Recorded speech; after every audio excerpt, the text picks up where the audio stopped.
Hello বন্ধুরা, চলে এসেছি আজকে আমরা ওয়েস্ট বেঙ্গল স্কুল সার্ভিস কমিশনের অফিসিয়াল ওয়েবসাইটে। তো আজকের যে বিষয়টি নিয়ে তোমাদের সাথে আমি আলোচনা করতে চলেছি, গ্রুপ সি এবং গ্রুপ ডি ডব্লিউবিসিএসসির যে গুরুত্বপূর্ণ দুটি পরীক্ষা কিন্তু নেওয়া হয়েছিল, অর্থাৎ আগের সরকারই সেটা নিয়ে রেখেছিল, কিন্তু তার যে রেজাল্ট সেটা কিন্তু এখনও পর্যন্ত পাবলিশ করা হয়নি কোনো রকমভাবেই। প্রথমে আমি বলে রাখি কী কী কারণগুলো আছে যার জন্য রেজাল্টগুলো পাবলিশ করা হয়নি। তো তার জন্য পুরো ভিডিওটি দেখতে থাকুন এবং ভিডিও স্কিপ করবেন না। আর চ্যানেলে নতুন হয়ে থাকলে লাইক, কমেন্ট, শেয়ার এবং সাবস্ক্রাইব করতে কিন্তু ভুলবেন না, এরকমই নিত্য নতুন ইনফরমেটিভ ভিডিও পাওয়ার জন্য। তো তোমাদের একটা বিষয় বলে দিই যে পরীক্ষা কিন্তু অনেক দিন আগেই তোমাদের হয়ে, তারপরে খাতা দেখার একটা পালা, কিন্তু মানে ওএমআর শিটগুলো চেক করার জন্য একটু সময় লাগছিল বেশ কয়েকদিন। কিন্তু তবে এই মুহূর্তে দাঁড়িয়ে আমার কাছে যে ইনফরমেশন রয়েছে তা থেকে আমি বলছি যে তোমাদের যে খাতা সেটা কিন্তু দেখা হয়ে গেছে। তো এবার প্রবলেম কি হচ্ছে তাহলে রেজাল্ট দিতে, একটা সমস্যা ওবিসির জটলা রয়েছে। ডব্লিউবিএসএসসির ক্ষেত্রে সেটা 7% থাকবে, রিজার্ভেশন ঠিক 7% থাকবে নাকি 17% থাকবে, এটা নিয়ে তো একটা প্রবলেম আছে। তার সাথে হচ্ছে ইডব্লিউএস সার্টিফিকেটের একটা ব্যাপার আছে, ইডব্লিউএস ক্যান্ডিডেট তাদের একটা সমস্যা। আরও একটা যেটা নতুন করে একটা সমস্যার সৃষ্টি হয়েছে, সেটা হচ্ছে যে যারা পুরাতন ক্যান্ডিডেট আর কি পুরনো চাকরিতে নিযুক্ত ছিল এবং চাকরি চলে গেছে, তারাও কিন্তু পরীক্ষা দিতে এসছে। তাদের ক্ষেত্রে তাদের যে কাট অফ মার্কস সেটা নর্মাল ক্যান্ডিডেট থেকে তাদের কাট অফ মার্কসটা কি কতটা বেশি করা যেতে পারে বা কতটা কম করা যেতে পারে, কিংবা তাদের কি কিছু এক্সট্রা মার্কস দেওয়া হতে পারে না কিনা, এই সংক্রান্ত সমস্যা নিয়ে একটা জটলা কিন্তু এখনও বেঁধে আছে।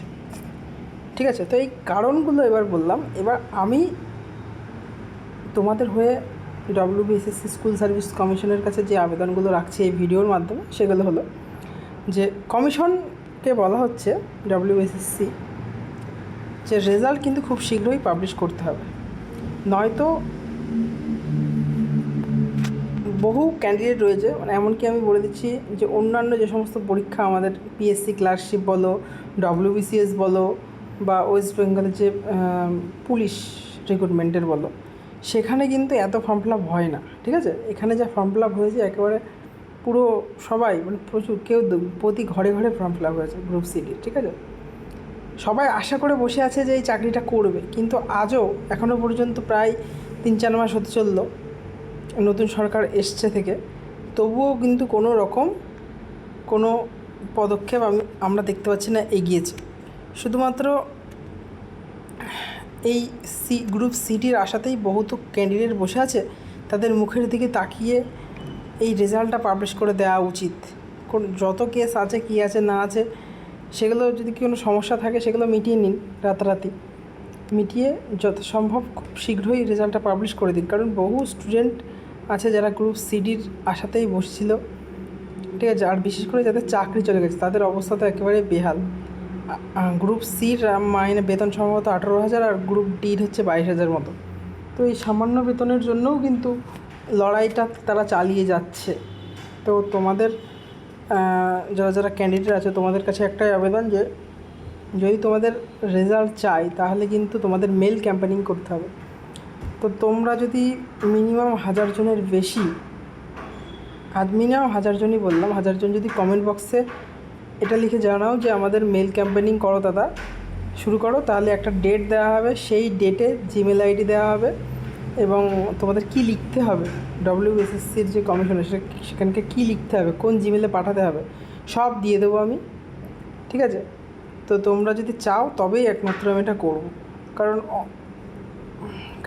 শুধু 1-2 জন পাঠালে তো আর হবে না, বা আমি একা পাঠালে তো হবে না। এরকম যদি মিনিমাম 1000-2 স্টুডেন্ট যদি জিমেল ক্যাম্পেনিংয়ে অংশগ্রহণ করে, তবে কিন্তু আমাদের যে রেজাল্ট আসার যে একটা ব্যাপার, তাহলে কিন্তু সেটাতে আমরা সফল হব, আর রেজাল্টটা খুব তাড়াতাড়ি হয়তো আসতে পারে। তো এই মুহূর্তে দাঁড়িয়ে রেজাল্ট আসার সম্ভাবনা কিন্তু নেই, এটাই বলা চলে। তো স্কুল সার্ভিস কমিশনের কাছে একটাই আবেদন, রেজাল্ট যেন খুব তাড়াতাড়ি তারা পাবলিশ করে দেয়, নয়তো আমরা মেল ক্যাম্পেনিং চালু করব। মেল ক্যাম্পেনিংয়ের পর তাতেও যদি রেজাল্ট না আসে তারপর আমরা আন্দোলনে নামব। তো এই ছিল আমাদের দাবি। তো ভিডিওটি যদি ভালো লেগে থাকে তাহলে অবশ্যই আমাদের চ্যানেলটিকে সাবস্ক্রাইব করবে, লাইক কমেন্ট শেয়ার করতে ভুলবে না। দেখা হচ্ছে পরবর্তী ভিডিওতে। ভিডিওটি দেখার জন্য অসংখ্য ধন্যবাদ।